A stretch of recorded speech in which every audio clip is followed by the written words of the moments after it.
Welcome, welcome, Revoniers. Selamat malam, teman-teman semuanya. Apa kabar yang udah hadir? Mudah-mudahan kalian tetap semangat dan sehat-sehat terus ya, semuanya supaya bisa ngikutin nih sesi hari ini. Dan selamat datang di mini course Data Analytics. Mungkin kalian hari ini udah lihat-lihat ya agendanya di Discord. Kita bakal bahas apa sih? Nah, hari ini kita bakal ada expert sharing session di mana nanti teman-teman akan dapetin sharing-sharing langsung dari praktisi di bidang data analytics yang akan menceritakan tentang real case tadi di industri ataupun perusahaan mereka. So pastinya bakalan seru banget dan bakalan daging banget. Jadi yang mau siapin catatan silahkan siapin catatannya. Dan hari ini yang akan membawakan sesi expert sharing session adalah Kak Bandi Wijaya. Kak Bandi ini merupakan Head of Reporting and Analytics di Grup M. So, enjoy sesinya. Mungkin teman-teman udah langsung pada nggak sabar ya. Dan sepertinya Kak Bandinya juga udah ready mau sharing-sharing. Dan mungkin boleh langsung aku persilahkan Kak Bandi untuk dimulai nih sesinya dari sekarang. Thank you, Cita. Halo teman-teman, masih semangat kan ya?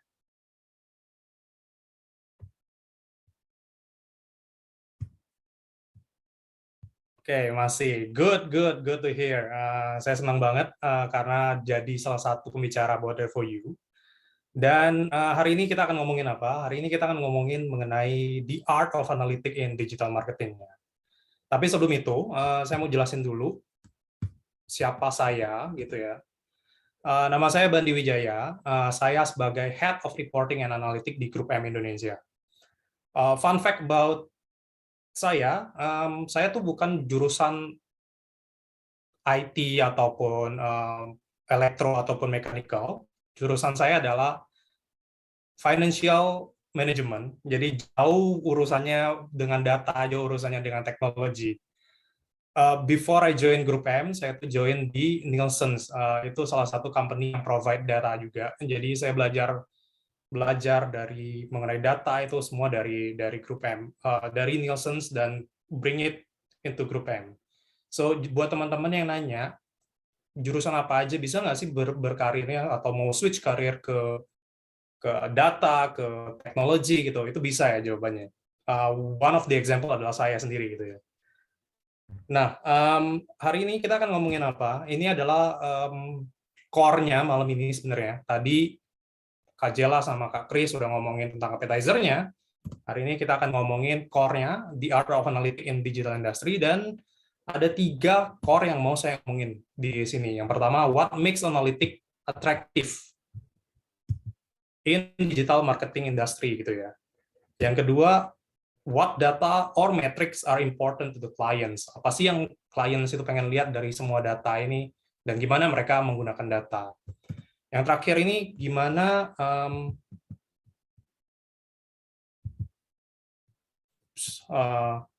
how can data itu help marketers itu untuk achieve their goal gitu ya. Jadi ada 3 topiknya, subtopik yang akan kita obrolin malam ini. Tapi sebelum kita mulai ke core-nya masing-masing di sini, saya mau tanya ke teman-teman dulu, ada yang tahu nggak kenapa harus digital marketing? So, saya kalau selalu jadi pembicara, saya akan selalu mulai dengan why. 5 double H and 1 H gitu ya. Kenapa harus digital marketing?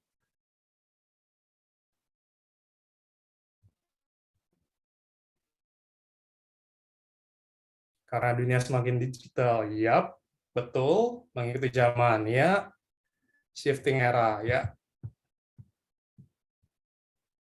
Karena penyebaran yang lebih masif dibanding conventional method. Good thing, ya, lebih luas targetnya. Era sosmed, ya, it's one thing. Social media, ya. Perilaku konsumen juga berubah, that's a good point. Ya. Nah, salah satu alasannya karena ini adalah data yang saya peroleh, kenapa sih digital marketing gitu ya. Ini adalah ad spend. Ad spend itu adalah total spending-nya dari advertiser, jumlah uang yang dikeluarkan oleh advertiser itu untuk masing-masing channel. Jadi marketing itu punya banyak channel gitu ya. Mungkin teman-teman pernah dengar yang namanya omni channel. Omni channel itu kayak kakinya gurita gitu. kakinya banyak gitu, jadi dia channelnya itu punya banyak juga gitu, bukan cuma satu channel. Dulu mungkin ada yang namanya multi channel, tapi sekarang dikenalnya sebagai omni channel gitu. Nah, dari omni channel ini dulu mungkin banyak kan advertiser itu spend duitnya di TV gitu ya. Tapi sepanjang tahun dari 2015 sampai 2020 dan sampai sekarang juga di digital itu ad spend-nya itu semakin meningkat. Kalau kalian teman-teman bisa lihat di sini yang saya merahin itu adalah ad spend dari 2015 in million dollar gitu ya. Sampai 2020 dibanding dengan 2015, which is dalam waktu 6 tahun, ad spend-nya untuk digital itu 3 times. Sedangkan kalau kita lihat dari TV gitu, signifikansinya nggak setinggi dari digital gitu. One of the things apa digital, karena salah satu alasan lain lagi adalah kita ke slide yang ini. Ini mungkin nge-reflect saya sendiri dan teman-teman sendiri ya. Ini adalah salah satu survei yang membuktikan kalau di Indonesia untuk umur 16 sampai 64 tahun, total daily time in hours gitu untuk orang-orang umur 16 sampai 64 itu consumes internet itu mencapai 8 jam.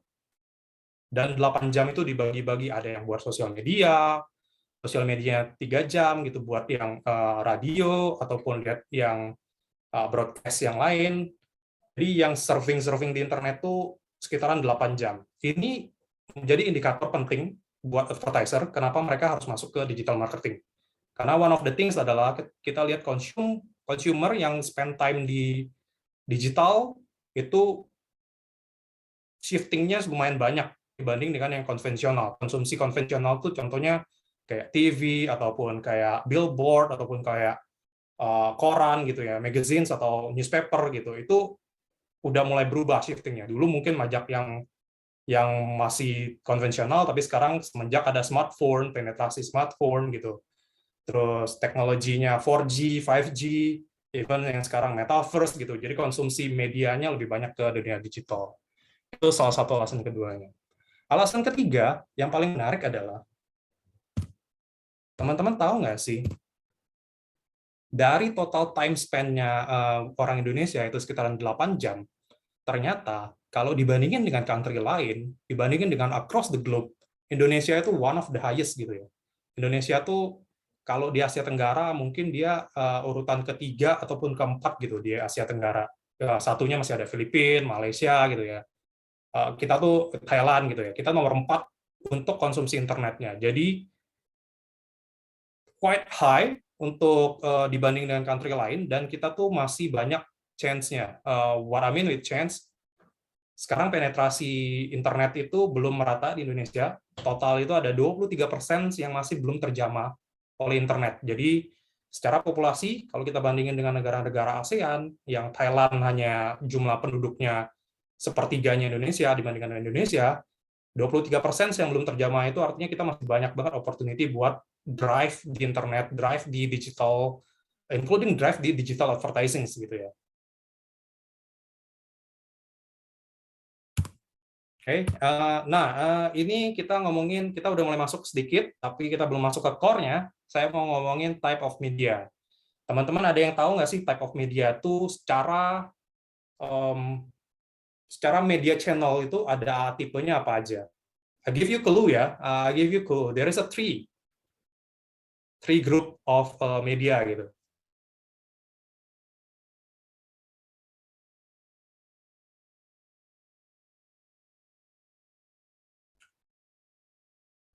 Media digital konvensional, yep, almost.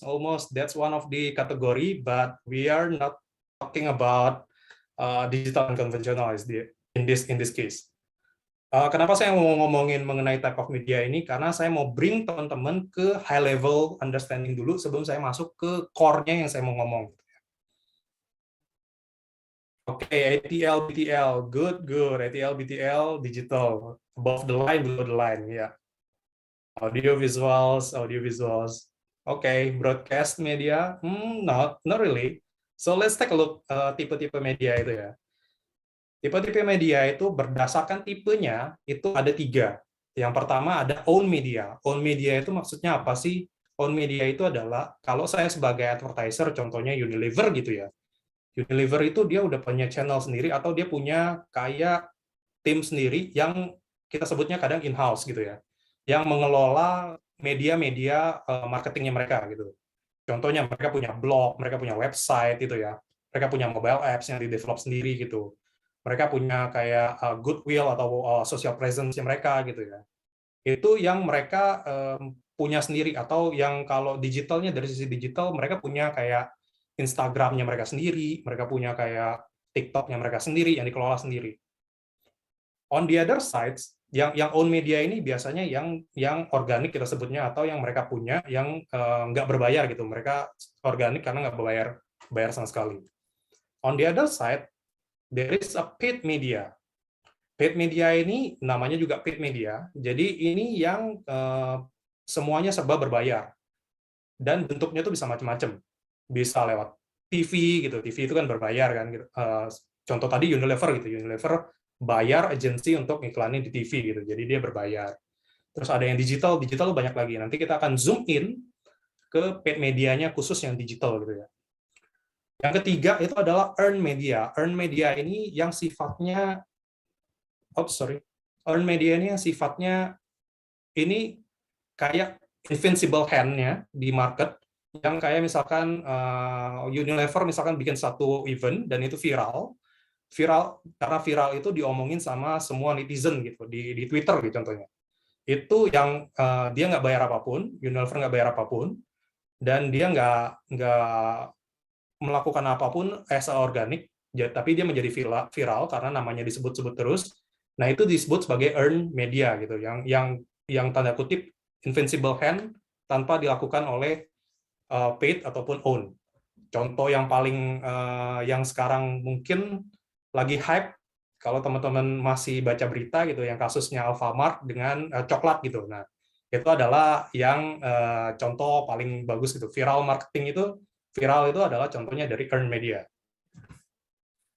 Oke, so far so good ya. Kita lanjut ke next-nya. Nah, sekarang tadi saya ngomongin mengenai paid media, tapi saya mau zoom in ke paid media itu dalam bentuknya apa aja. In this case, saya mau ngomong dari sisinya grup M. Paid media itu kayak gimana sih di grup M gitu ya.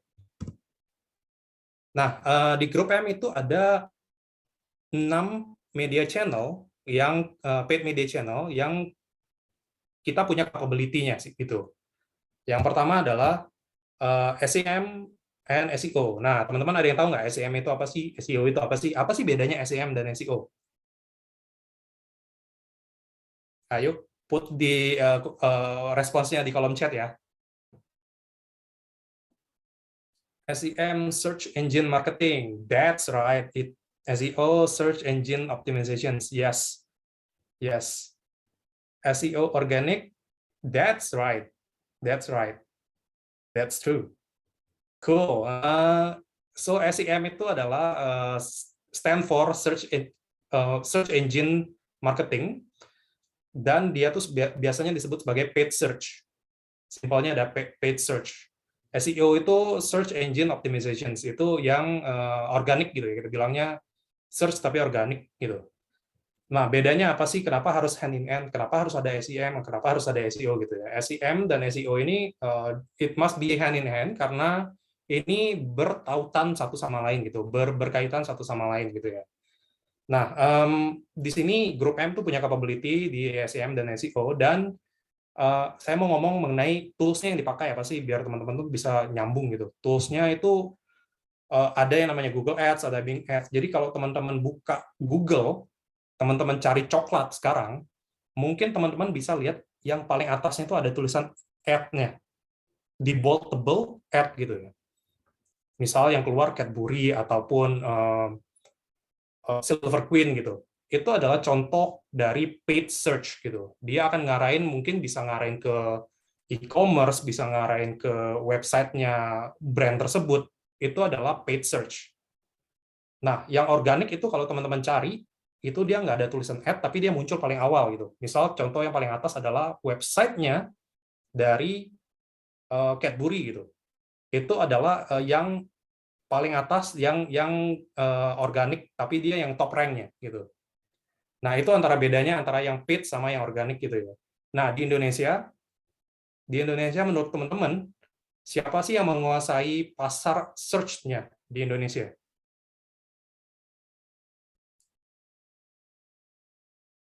Ada yang tahu nggak?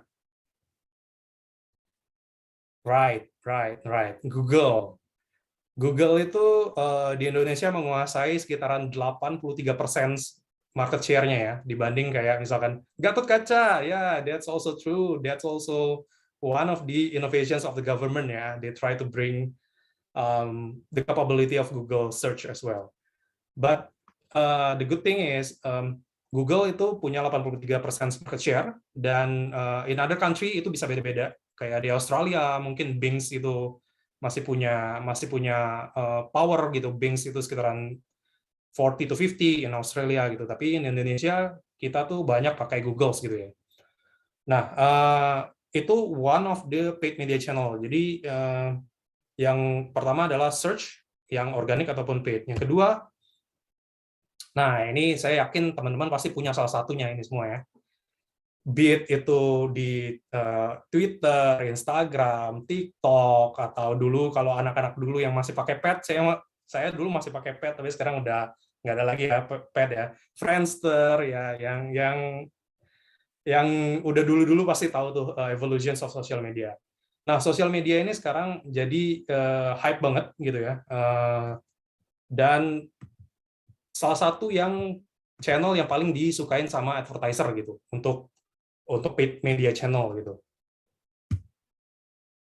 Nah, ini banyak ya, LinkedIn itu termasuk, YouTube itu bisa dikategorize sebagai sosial media gitu ya. Dulu masih ada pet gitu ya, kalau teman-teman lihat ini masih ada pet, dulu ada pet, sekarang udah nggak ada lagi. Snapchat yang dulu terkenal mungkin sekarang nggak terlalu terkenal kayak TikTok gitu. Itu yang tipe yang kedua. Nah, yang ketiga itu programmatic. Ini yang tadi Kak Kris sudah cerita gitu, programmatic. Dia sekarang desain in programmatic gitu. Programmatic itu ngapain aja sih sebenarnya? Programmatic ini sebenarnya kayak method of buying-nya yang melalui program kayak yang Kak Kris bilang. Dan saya mau tegasin di sini mengenai kayak placement-nya tuh ada di mana sih?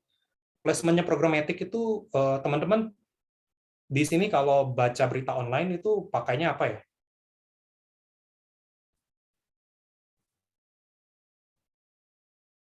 Portal berita online gitu misalkan.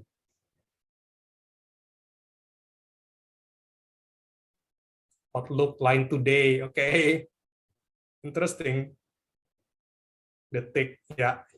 Kompas.com, CNN, Kompas. Nah, salah satu iklan yang muncul di portal berita online itu mungkin di setup sama Kak Kris ya sebelumnya ya. Lambe Tura, oke. Oke, menarik.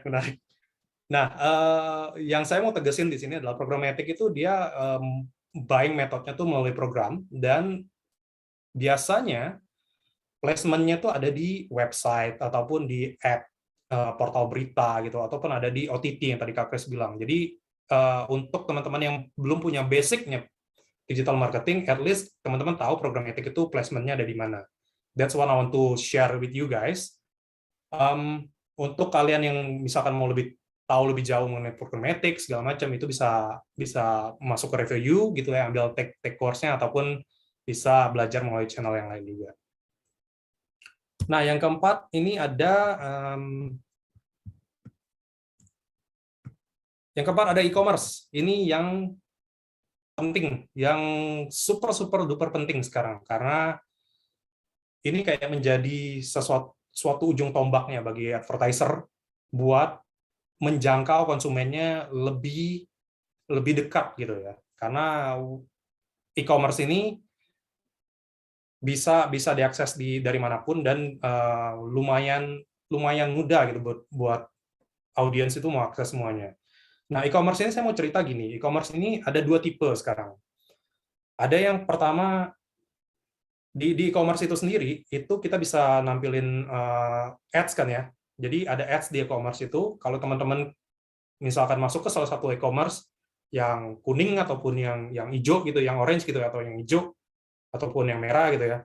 Teman-teman masuk ke situ, misalkan search shampoo gitu, itu kadang dia bisa nampilin foto dari produk itu tersebut ya, yang ada tulisannya ads gitu.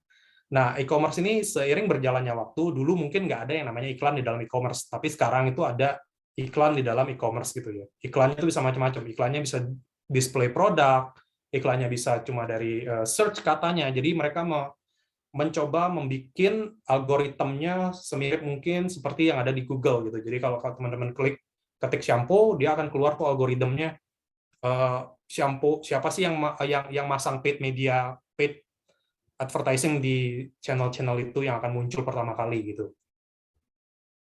Nah, teman-teman udah banyak banget ya, udah tahu ya tipe-tipe e-commerce ya, saya nggak perlu sebutin ya. Pasti udah pernah coba semua ya. Ya, yang hijau, yang orange, yang merah ya, udah pernah coba ya. Nah, yang kelima ini influencer. Influencer ini sekarang jadi very very channel yang bener-bener kayak ngeboost banget gitu loh. Lagi naik daun banget gitu influencer ini. Influencer ini maksudnya apa sih? Influencer ini kayak kalau di media itu kita sebutnya KOL, Key Opinion Leader, atau kita sebutnya kayak ya influencer lah. Influencer itu kita bayar influencer, teman-teman siapa sih favorit influencernya atau yang paling dikenal gitu? Boleh dong di chat, di put di chatnya. Nah, kita bayar mereka buat ngiklanin suatu produk atau brand gitu ya. Wah, banyak ya.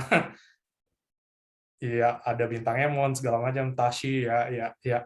Nah, one of the interesting thing yang akan saya share ke teman-teman untuk influencer ini adalah influencer ini dulunya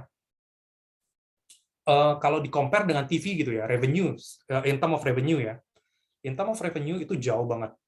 Tapi seiring berjalannya waktu, the industry is rise, the advertisers come in, the brand come in gitu ya. Revenue mereka ini, influencer ini, sekarang itu kalau dibandingin dengan satu TV channel itu hampir-hampir mirip tuh industrinya. Jadi industrinya getting rise gitu ya. Dan cepat banget gitu rise-nya. Nah, teman-teman udah sebutin salah satu influencer yang teman-teman pernah lihat ya. Dan ini adalah saya pilih dua contoh. Sebenarnya banyak banget gitu ya. Influencer itu yang ini dua ini yang mega gitu ya. Mega. Jadi influencer itu kita ada kategorisasi lagi, ada yang namanya mega, ada yang namanya super, ada yang namanya nano, ada yang namanya based on berbagai macam tipenya.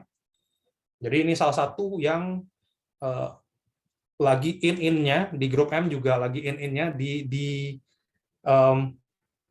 advertiser juga lagi in-in-nya ini. Nah, ada satu lagi channel sebelum kita ke next slide yang mau saya kasih tahu ke teman-teman. Yang terakhir itu adalah affiliate marketing. Affiliate marketing ini sebenarnya baru dan makin populer aja sekarang. Makin populer. Jadi affiliate marketing ini sebenarnya kayak dia MLM, paling gampangnya MLM, dan teman-teman tuh mewakili brand tersebut dengan teman-teman itu masuk ke dalam satu grup channelnya dia, misalkan dia masuk ke satu brand, terus teman-teman kayak Binomo itu contoh yang salah ya. Ini mirip tapi digunakan untuk brand ningkatin brand dan sales satu produk ya, bukan untuk nipu-nipu ya. Nah, itu dipakai ketika teman-teman dapat kodenya gitu ya. Dapat kodenya, jadi setiap kali produk itu kejual dan pakai kode teman-teman dapat komisi di situ, dari situ. Nah, affiliate marketing ini lagi in banget sekarang. Ini salah satu contohnya kalau di Tokopedia gitu. Di macam-macam e-commerce itu kurang lebih ada lah dia affiliate marketingnya gitu. Jadi teman-teman join as one of the agent gitu, dapat code-nya dan share code-nya ke channelnya, ke grupnya teman-teman, dan bisa dapat fee dari situ.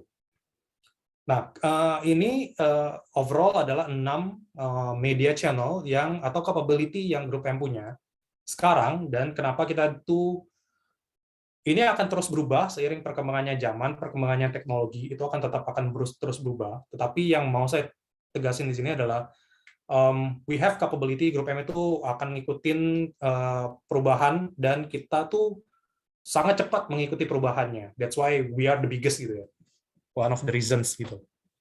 Nah, next slide kita ngomongin digital ecosystem. Mungkin ini akan sedikit kayak blow up gitu, blow off your mind, karena digital ecosystem itu it's very huge. Even I don't know all of this thing gitu ya. I'm not really sure about all of this platform doing gitu. Tapi yang mau saya sampaikan di sini, digital marketing itu, digital ecosystem itu it's very huge. There's a lot of tools, there's a lot of partners, there's a lot of technology. In every month, every quarter, every year, there must be new technology developed in digital ecosystem. What I want to say in here, digital ecosystem itu benar-benar kayak ruang yang begitu besar sehingga tidak ada sebenarnya orang yang bisa menguasai semua itu sendirian gitu. That's why partner itu become a partner itu it's important gitu. Nah, sekarang kita baru masuk nih mengenai yang pertama. What makes analytic attractive in digital marketing industry gitu. Setelah saya kasih tadi penjabaran dikit mengenai outlook-nya digital industry, terus digital ekosistemnya, menurut teman-teman kenapa sih digital industry, analitik di digital industry itu menarik gitu?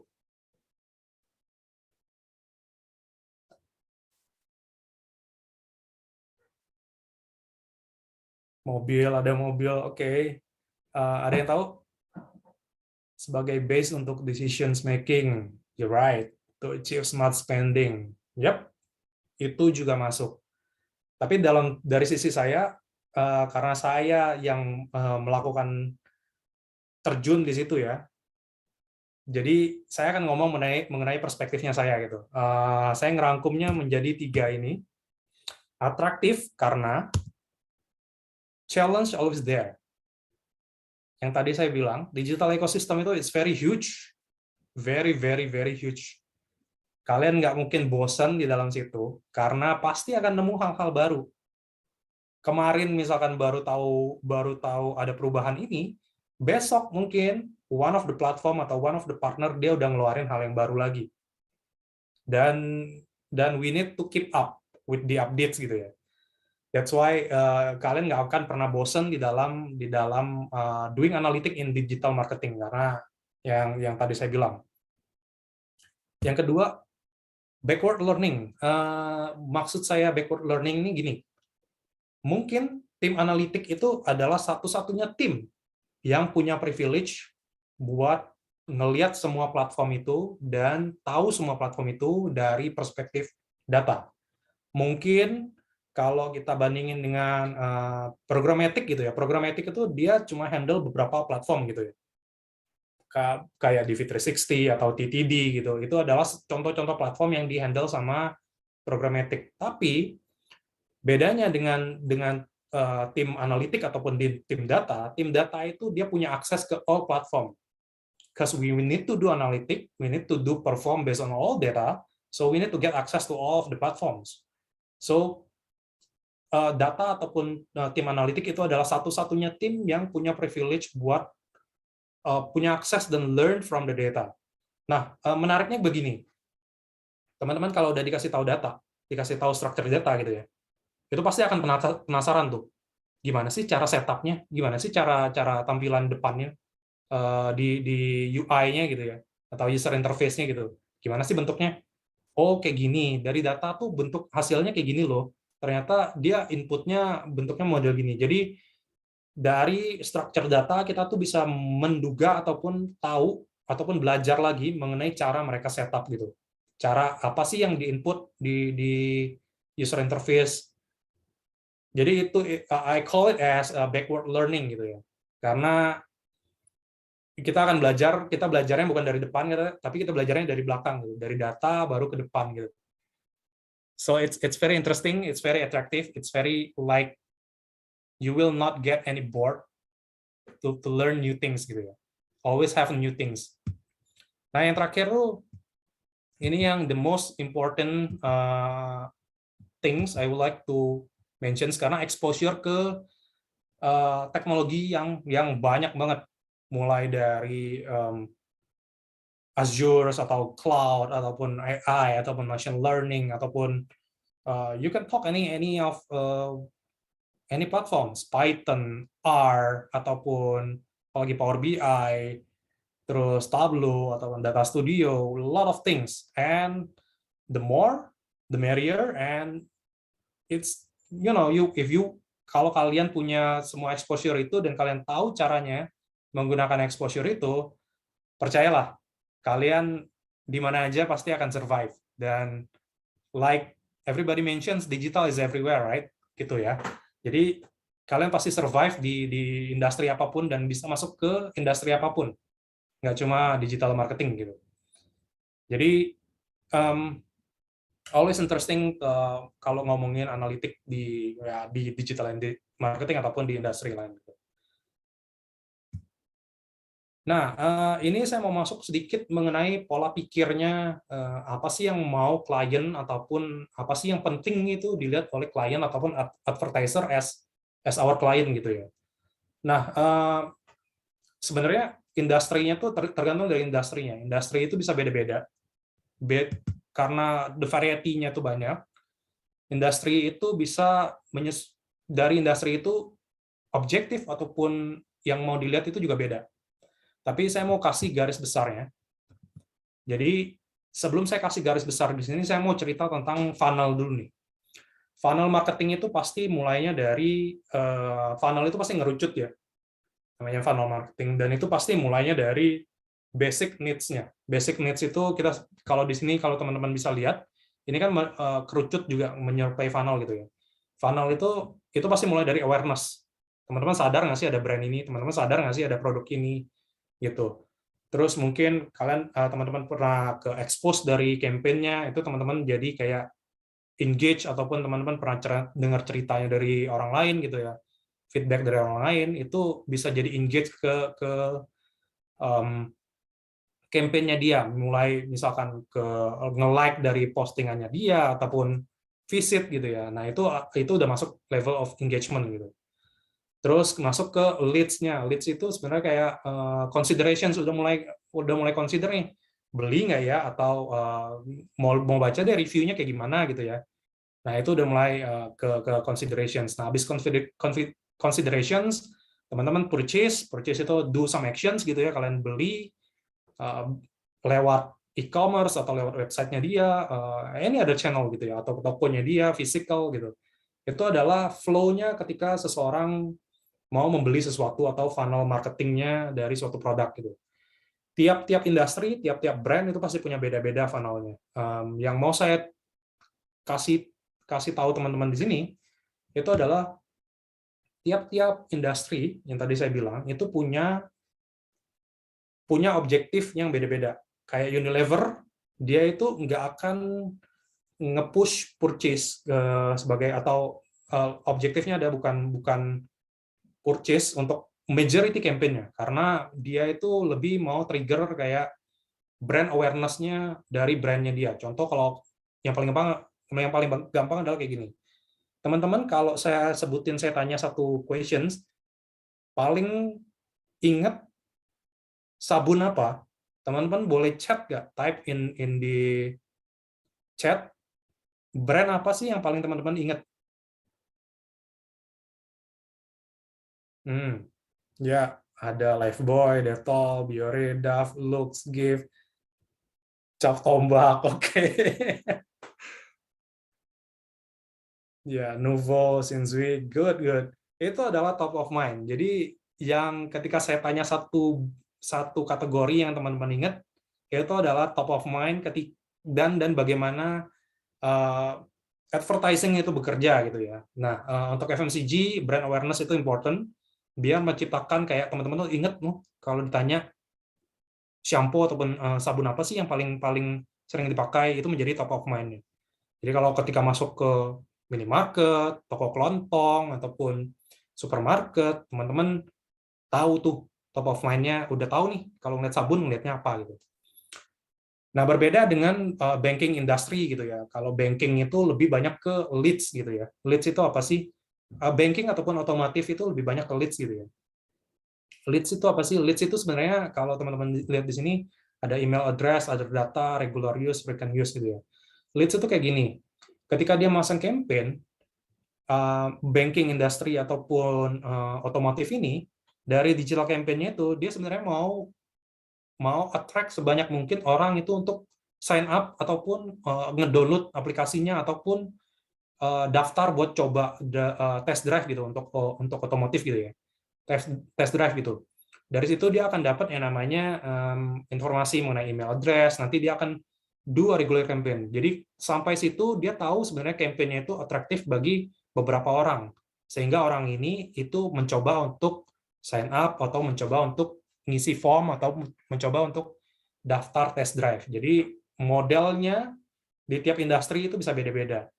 Beauty itu yang paling menarik adalah beauty sebenarnya, beauty atau healthcare, beauty dan healthcare gitu. Dia akan lebih banyak ke purchase-nya lebih banyak. Kalau teman-teman bisa tahu nggak sih istilah ini, social commerce? Ada yang tahu social commerce itu apa?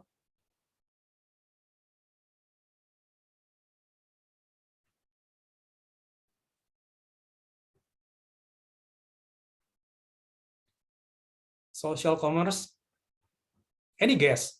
There is no wrong answer, guys. Pemasaran lewat social media, TikTok Shop, yap, Instagram Shop, yap, jualan di sosmed, ya. Intinya adalah dia itu men-trigger orang buat jualan itu ke sosial media, dan di sosial media itu udah langsung ada store-nya gitu.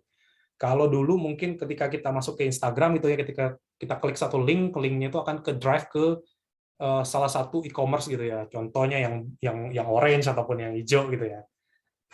Masuk ke situ. Tapi dengan adanya social commerce ini, orang itu jualan dari sosial medianya yang tadi teman-teman udah sebutin. Salah satunya adalah TikTok Shop yang populer sekarang. Nah, untuk industri beauty atau healthcare itu very powerful banget karena dia sekalian review yang cewek-cewek biasanya nih, ataupun nggak menutup kemungkinan yang cowok-cowok juga gitu ya. Yang cewek-cewek lihat lagi swipe TikTok-nya gitu, nemu ada influencernya lagi nge-review sesuatu atau nge-review ataupun live streaming gitu ya di TikTok, dan dia langsung bilang, kalau mau beli ini klik di sini segala macam gitu. Nah, itu adalah salah satu contoh gimana powerfulnya social commerce untuk industrinya beauty dan healthcare gitu. It's very powerful gitu. Nah, jadi kesimpulannya kalau saya balikin lagi, what important to the client itu depends on the industry gitu ya. Industrinya bisa macam-macam, dan what important to the client it's also matter on their industry gitu. Nah, ini yang last but not least, gimana sih data itu bisa membantu digital marketer gitu ya. Jadi data ini, sebelum masuk ke data, saya mau masuk ke stakeholder-nya. Jadi kalau teman-teman masuk ke grup M ataupun masuk ke industrinya advertising, media advertising gitu ya, teman-teman pasti akan bertemu dengan stakeholder. Stakeholder itu orang yang punya yang as advertiser ataupun mereka yang punya media budget gitu ya. Nah, teman-teman akan bertemu dengan beberapa stakeholder gitu. Dalam organisasi klien gitu ada beberapa stakeholder. I want to go through it before we go how data can help them gitu ya. Saya mau jelasin dulu beberapa tipenya stakeholder gitu. Jadi ada yang pertama, ada yang namanya corporate. Di industri-industri atau multinational company, itu corporate ini mereka yang ngelihat dari helikopter point of view. Helikopter point of view itu kalau teman-teman fokus ke satu brand, tapi mereka ini adalah yang ngelihat dari sisi company-nya, secara total perusahaannya gitu ya. Nah, dari sisi total perusahaan, mereka ini akan ngelihat kayak, saya mau lihat total spend saya di platform mana sih yang paling gede gitu. Mereka mau ngelihat itu. Karena mungkin mereka ada yang namanya GBP, Joint Business Plan dengan partner-partner tertentu. Contoh, misalkan Unilever itu punya GBP dengan Google gitu, atau GBP dengan TikTok gitu, atau GBP dengan Meta gitu, Meta platform. Jadi mereka ini yang ngelihat secara total, tapi ada lagi yang tim spesifik yang akan jadi partnernya di agensi gitu, yang kita sebut sebagai media team. Media team ini mereka yang punya kendali atas media, media budget, ataupun media planning, ataupun kalendernya, misalkan mereka memasang iklan itu di mana aja, ini adalah orang-orang yang kontrol itu. Mereka kadang kontrol uangnya juga, karena uangnya dari pocketnya media gitu ya, budgetnya media, jadi mereka akan kontrolnya. Nah, yang ketiga ini yang brand gitu. Orang-orang brand ini adalah orang-orang yang handle brandnya. Di Unilever itu ada banyak banget brandnya, dan dari masing-masing brand itu ada tim khusus yang supervise brand-brand, spesifik brand gitu ya. Mereka yang ngontrol kayak brand health-nya, brand awareness-nya, atau media brand perceptions-nya. Jadi kalau brand perception itu, kalau saya bilang gitu ya, misalkan Lifebuoy gitu, brand perceptions-nya kan kayak sehat ataupun anti kuman segala macam gitu ya. Itu adalah brand. Dan yang terakhir ini adalah e-com gitu. Nggak semua company punya e-com team, tapi most of multinational company atau FMCG company mereka punya e-com. Oke, I still have 8 minutes. Oke, let's. Nah, ini adalah tipe-tipe stakeholder. Berikutnya saya mau ke ini untuk menjawab kenapa sih, gimana sih data itu bisa penting bagi orang-orang ini. Jadi yang pertama itu, gimana caranya, tadi channel kita banyak, ada yang search, ada yang sosial, ada yang dari Google, ada yang dari Meta. Tiap-tiap platform itu punya yang namanya dashboard mereka sendiri, tapi tidak ada yang namanya satu dashboard yang bisa mengcover semua channel. That's why agency exists, that's why my role exists, that's why my team exists. We in agency will consolidate all of the data dari masing-masing platform gitu ya. Dari Google, Meta, TikTok, terus DV360, dari other publisher, menjadi satu kesatuan dan melihatnya secara spendingnya dari platform mana sih yang banyak gitu. Nah, ini biasanya yang akan kita taruh sebagai top levelnya overview-nya gitu. Duit yang advertiser burning atau yang mereka bakar, itu di channel mana aja yang paling banyak. Simpelnya gitu. Yang kedua, ini baru kita tambahin namanya performance. Performance itu bisa impressions, bisa reach, bisa click, video view gitu ya. Atau yang cost metric gitu ya. Jadi banyak levelnya lagi, dari spending by platform, kita lihat by performance-nya. Nanti kita turun lagi yang ketiga, by brand. Brand mana yang contribute? Campaign mana yang contribute? Nah, yang keempat itu campaign sebenarnya. Campaign mana yang contribute ke brand itu? Jadi kayak piramida itu benar-benar. Yang terakhir itu adalah kreatif. Kreatif ini yang tadi udah disinggung gitu ya. Kita bikin yang namanya kreatifnya bisa menyesuaikan dengan weather ataupun dengan lokasi. Itu namanya dynamic creative optimizations gitu ya, DCO gitu. Jadi dari data, based on data, kreatif model ini yang disukai oleh audiens yang model gini. Kita ngelihatnya dari situ, kita develop new creative dan make decisions based on the data yang udah kita collect gitu. Jadi begitu caranya data ini bisa membantu marketers. Tapi last slide, ini saya mau ngomong summary-nya. Good level data itu bisa membantu marketers itu untuk apa aja. Tadi kan secara hierarki needs-nya kan. Ini secara fungsinya data itu dipakai itu seperti apa sih? Yang pertama dipakai sebagai targeting. Semakin bagus data yang kita punya, kita tuh akan understanding target yang mau kita show dengan campaign-nya kita atau ads-nya kita, itu semakin narrow. Semakin narrow, kita punya chance yang makin baik buat nge-trigger tujuan dari campaign itu. Either itu sebagai brand awareness, atau considerations tadi, atau even purchase gitu ya. Jadi targetingnya semakin narrow, objektifnya akan lebih gampang dicapai. Yang kedua, planning better. Jadi kita kalau punya data yang bagus, historical data yang bagus, kita bisa tahu untuk tahun depan kita butuh budget berapa untuk mendapatkan output yang sama ataupun untuk mendapatkan output yang lebih dari situ. Yang ketiga itu benchmark. Benchmark ini sebagai kayak saya mau tahu dong base-nya saya itu berdasarkan spend-nya saya, misalkan saya punya duit 50 miliar gitu, 50 miliar ini saya dapatnya benchmark-nya berapa ya, CPM saya cost-nya berapa ya gitu ya. Cost per-nya itu berapa ya saya dapatnya yang tahun lalu gitu. Saya bisa bisa bisa asumsi, bisa pakai itu sebagai benchmark saya buat budgetin tahun depan ataupun 2 tahun lagi gitu. Yang keempat, budget switching gitu. Jadi kalau kita punya data yang bagus, ini bisa ngelihat nih sebenarnya dalam satu brand ataupun dalam satu company gitu, saya punya 4 campaign dalam satu brand, saya bisa tahu nih campaign mana nih yang nggak oke, saya bisa cut budgetnya, saya bisa pindahin, misalkan dari campaign C, saya mau pindahin budgetnya ke campaign D, karena campaign C kayaknya nggak perform. Campaign D punya possibility buat perform gitu. Jadi budget switching itu harus ngelihat dari data. All of this based on the data gitu. Dan yang terakhir, ini yang paling menarik gini. Forecasting outcome gitu. Jadi kalau kita punya data yang bagus, kita punya good historical data gitu, kita bisa predict itu pakai predict upcoming campaign pakai AI ataupun machine learning gitu, atau gabungan dari AI dan machine learning. Kita bisa develop tools-nya, dan Group M has that capability gitu buat ngedrive outcome performing upcoming campaign based on AI dan machine learning gitu. I think that's all dari saya, teman-teman.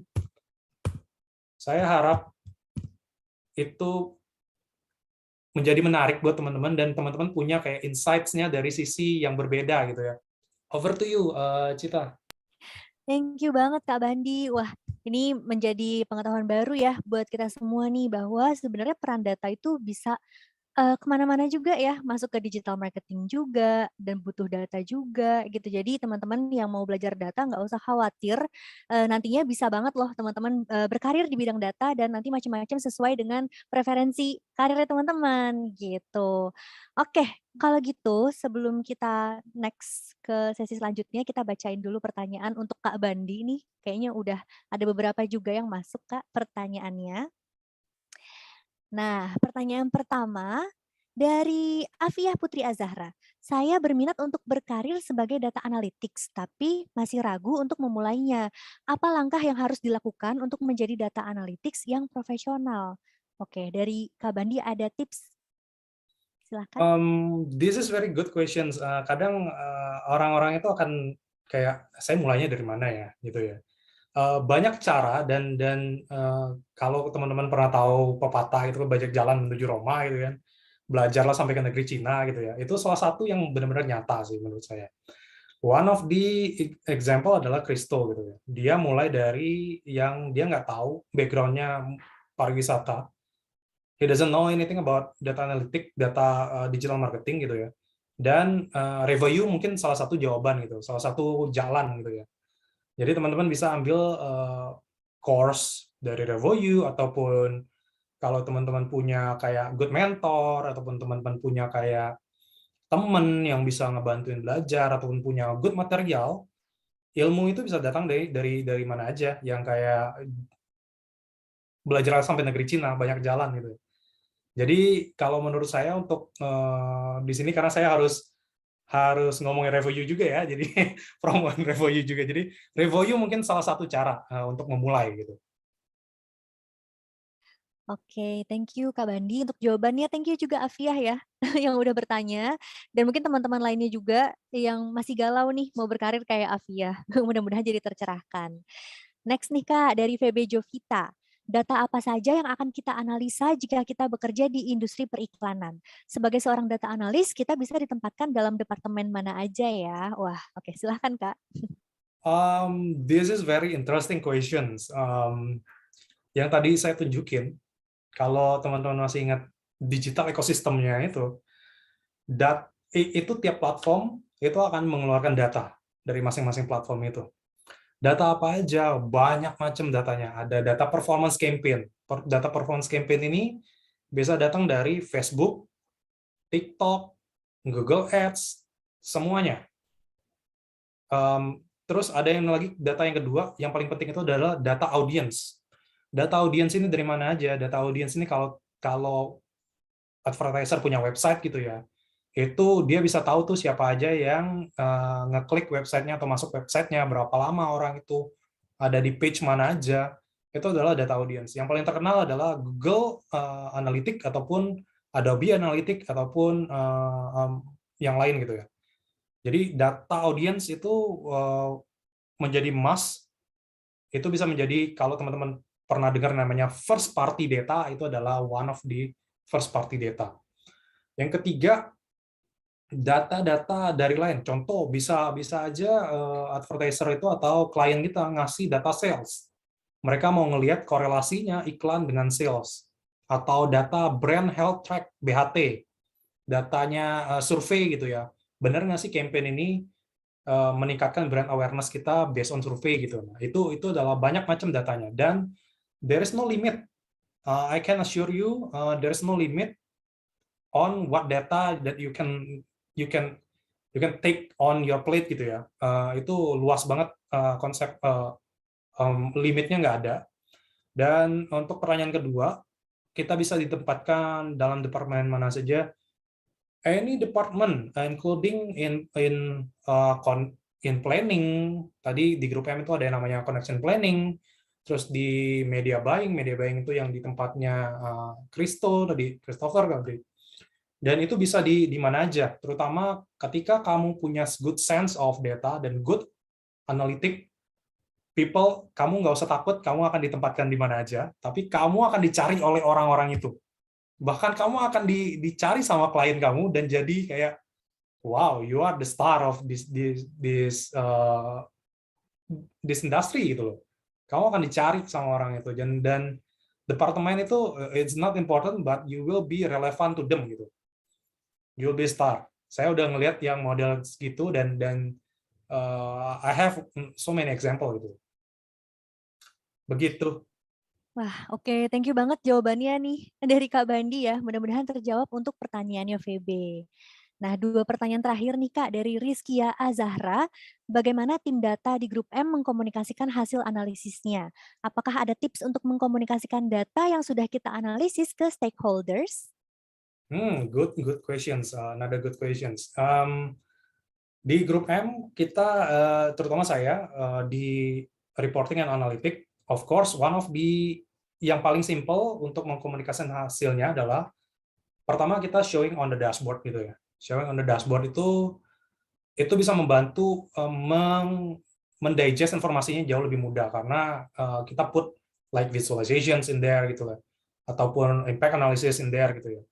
Jadi mediumnya bisa macam-macam, tapi kalau di grup M, salah satu contoh yang saya bilang, dashboard itu adalah salah satu output yang paling mudah buat menyampaikan hasil analisis.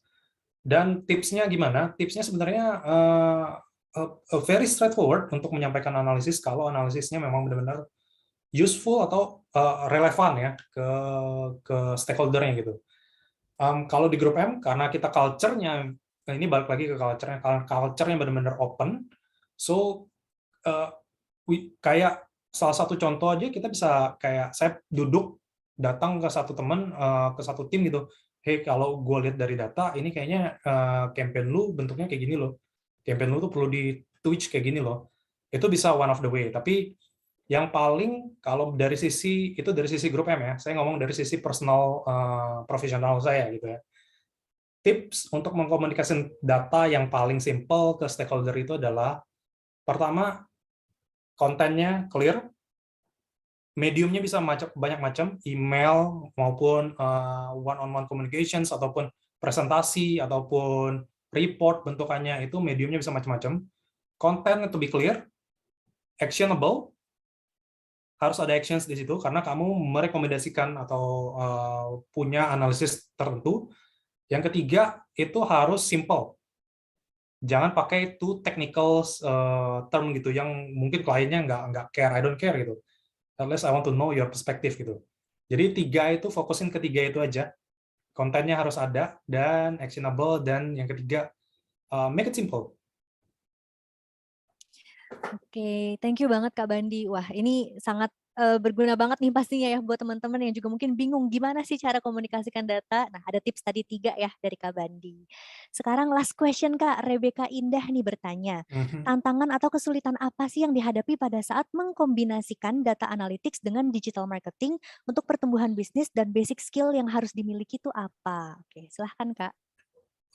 This is very broad questions and also interesting questions gitu ya. Saya mau jawab dari sisi yang sedikit berbeda gitu. Data analitik itu mungkin saya bisa bilang itu data audience gitu ya. Dan digital marketing ini adalah data performance dari campaign gitu. Mulai dari impressions, klik, ataupun spend-nya gimana, ataupun add to cart, atau link clicks, atau inline link clicks gitu ya. Itu adalah data digital marketing. Nah, menghubungkan antara dua data ini, itu sulit, susah-susah gampang. Kalau misalkan datanya udah punya clear structure dan clear key combinations, ataupun saya bilangnya kayak ada key-nya yang jelas gitu ya, kita bisa dengan gampang meng-connect-in datanya. Tapi kalau nggak ada, itu akan merubah the whole structure gitu. Before you integrate the data, you need to restructure the whole process. Jadi yang paling menarik di sini adalah dari data kita bisa masuk ke proses. Proses misalkan dari yang nggak ada key-nya tadi, kita harus tambahin prosesnya, dan itu harus dieksekut dengan certain manner oleh tim-tim yang as eksekutor gitu ya di lapangan. Itu mereka harus execute dengan benar supaya datanya at the end, datanya good data yang bisa kita pakai buat nge-integratein satu sama lain. Basic skill itu ada macam-macam tergantung dari case-nya. Tapi basic skill yang utama sebenarnya harus punya understanding of the logic of data structure. Gitu. Data itu structure modelnya kayak gimana. Yang kedua, yang basic skill yang harus dimiliki itu adalah Excel. At least tahu Excel, kalian akan jauh lebih mudah untuk mempelajari tools-tools lain. Contohnya kayak SQL ataupun Python ataupun R, itu akan jauh lebih mudah. Basic of the data, it's Excel dulu. How Excel perform, it will help you. Gitu. Gimana pivot itu kerja, gimana caranya VLOOKUP, itu akan membantu. Jadi at least 2 itu dulu. Saya nggak mau bikin ribet, ada yang lain sebenarnya, tapi saya keep dulu. Yang 2 ini adalah basic, it's a must. Oke, wah terima kasih banyak nih Kak Bandi untuk jawaban-jawabannya. Dan juga mudah-mudahan teman-teman yang lain jadi makin tercerahkan ya.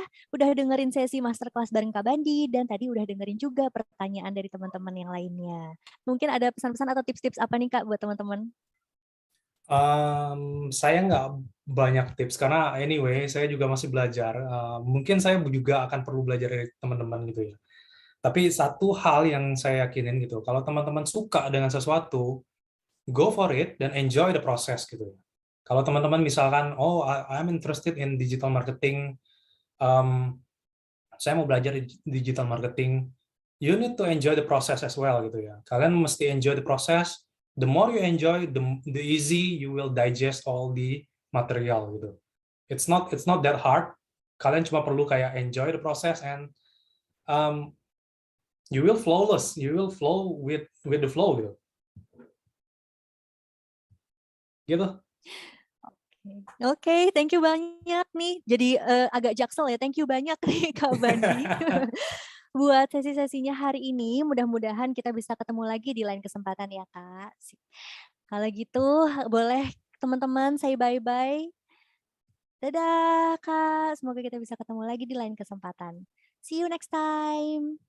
Nah, gimana nih teman-teman tadi setelah dengerin sharing dan juga Q&A session barengan sama Kak Bandi. Seru banget ya teman-teman. Jadi semoga sekarang nih makin terbayang kira-kira kayak gimana sih implementasi data analytics di dalam sebuah perusahaan. Apalagi tadi sudah diceritain juga ya, ternyata data analytics ini juga dibutuhkan di industri digital marketing gitu. Jadi pastinya industri yang bisa kalian tuju tuh nantinya bakalan luas banget dan peluang pekerjaannya juga bakalan beragam kalau kalian nanti berkecimpung di bidang data analytics. Nah, buat kalian yang juga kepingin ya menyiapkan diri supaya bisa jadi talent dengan skill yang mumpuni, dan kalian bisa mempelajari setiap materi-materi dan tools-tools di bidang data analytics secara mendalam, serta nanti sampai dibantuin proses pencarian pekerjaannya, maka teman-teman juga bisa bergabung ke Full Stack Data Analytics Program yang ada di RevoU. Nah, karena di full stack program ini tuh dibuat dan dirancang untuk membantu para students ya yang punya motivasi tinggi dalam belajar, dan juga mungkin kalian yang ingin memulai ataupun mengakselerasi karir di bidang data analytics. Nanti teman-teman di sini akan ketemu sama para instructor yang merupakan praktisi handal di bidangnya masing-masing yang memang sehari-harinya bekerja di bidang tersebut, supaya nanti materi yang diberikan juga bakalan relate dan relevan nih dengan skill yang sebenarnya dibutuhkan di dunia pekerjaan yang sesungguhnya, kayak gitu. Dan nanti teman-teman juga bisa belajar secara dua arah dan interaktif bersama dengan para instructor, karena semua kelasnya bakalan live ya teman-teman.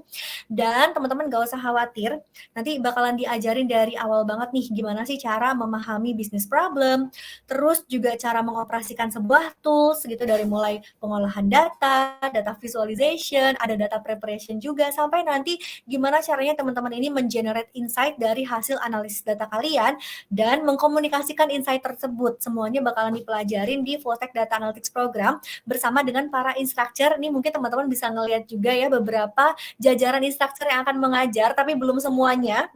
Jadi nanti kalian juga bisa mungkin ketemu nih sama salah satu yang akan mengajar di kelas kalian nanti. Kalau teman-teman juga kepingin tahu ya instructor lainnya siapa aja sih Kak yang mengajar di Full Stack program ini, nah boleh banget nih teman-teman bisa kepoin dulu di journal.revoyu.co/instructor-revoyu-fsda gitu. Jadi teman-teman bisa ngelihat siapa aja nih kira-kira yang nanti akan mengajar teman-teman di kelas kalau kalian bergabung di Full Stack, dan kira-kira expertise mereka itu di bidang apa aja sih. Nah, bisa banget kepoin mereka.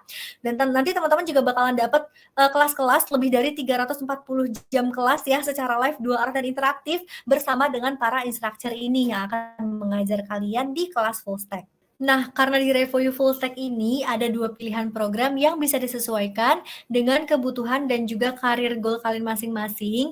Dan untuk kedua program ini sama-sama limited slot ya teman-teman, jadi kuotanya sangat terbatas, dimana nanti kalau misalnya teman-teman mendaftar setelah kuotanya habis, maka sayang banget loh teman-teman akan langsung diarahkan untuk pendaftaran di Full Stack batch yang selanjutnya, jadi harus menunggu lebih lama lagi. Nah, mungkin aku jelasin dulu ya pilihan programnya ada apa aja. Yang pertama, ada program 3 bulan, ini mungkin akan cocok buat teman-teman yang sudah bekerja dan cuman kepingin skill boosting aja gitu. Jadi mungkin teman-teman kepingin upskill di bidang data analytics, belajar materi-materi secara mendalam, nah silahkan bisa pilih program yang 3 bulan ini dengan tuition fee sebesar 17 juta rupiah. Lalu ada program yang kedua, ini program 6 bulan. Biasanya program ini bakalan cocok buat teman-teman yang statusnya job seeker ataupun career switcher, karena di program 6 bulan ini kalian akan dapetin skill boosting untuk belajar secara mendalam, plus akan ada career support dan juga dapat projects untuk dijadikan portfolio kalian. Jadi nanti akan ada pendampingan karirnya juga ya. Nanti kalau teman-teman mau ikutan program yang 6 bulan ini, tuition fee-nya sebesar 20 juta rupiah. Silahkan nanti teman-teman boleh banget yang kepingin cepet-cepetan dari sekarang nih mengamankan kuota untuk ikutan Full Stack di batch terdekat, bisa daftar dulu dari sekarang di link yang ada di pin live chat YouTube ya, sebelum nanti kehabisan nih slotnya. Tapi tenang aja, nanti setelah daftar teman-teman gak akan langsung harus disuruh bayar programnya, karena teman-teman bisa ikutan dulu konsultasi dan juga tes kecocokannya secara gratis.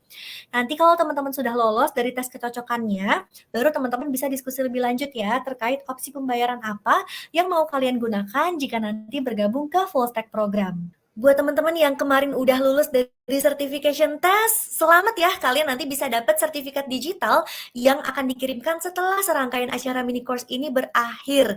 Jadi pastikan nih semua sesinya harus hadir, karena kehadiran kalian wajib juga ya, supaya nanti teman-teman bisa dapetin sertifikat ini. Selain itu, jangan lupa teman-teman ikutan nanti social media competition-nya yang berhadiah RevoU exclusive merchandise nih, seru banget ya. Jadi kalian nanti bisa ngepost ataupun mengunggah sertifikat yang kalian punya ke sosial media kalian. Nah, tata caranya nanti akan diinfokan ketika kalian dapetin sertifikat mini course ini, yaitu setelah menyelesaikan serangkaian acara mini course-nya.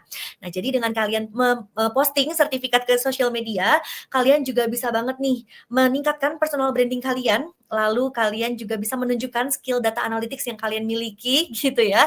Terus yang penting kalian juga bisa bernetworking, memperluas jejaring dengan sesama data analytics antusias lainnya. Dan terakhir kalian juga bisa bergabung nih menjadi bagian dari Revoyu Mini Course Community yang jumlah anggotanya udah nggak main-main ya teman-teman. Jadi nanti stay tune terus di grup supaya teman-teman nggak ketinggalan informasi. Oke deh teman-teman, untuk sesi hari ini sudah selesai, aku cukupkan aja ya. Besok jangan lupa kita ketemu lagi di sesi masterclass part kedua, karena kita akan dengerin sharing-sharing dari praktisi di bidang data analytics yang bekerja di industri yang berbeda dari hari ini. Pastinya bakalan menambah insight buat teman-teman yang kepingin bekerja dan terjun juga ya ke bidang data analytics. So, kalau gitu untuk malam hari ini langsung aja aku cukupkan teman-teman. Terima kasih banyak.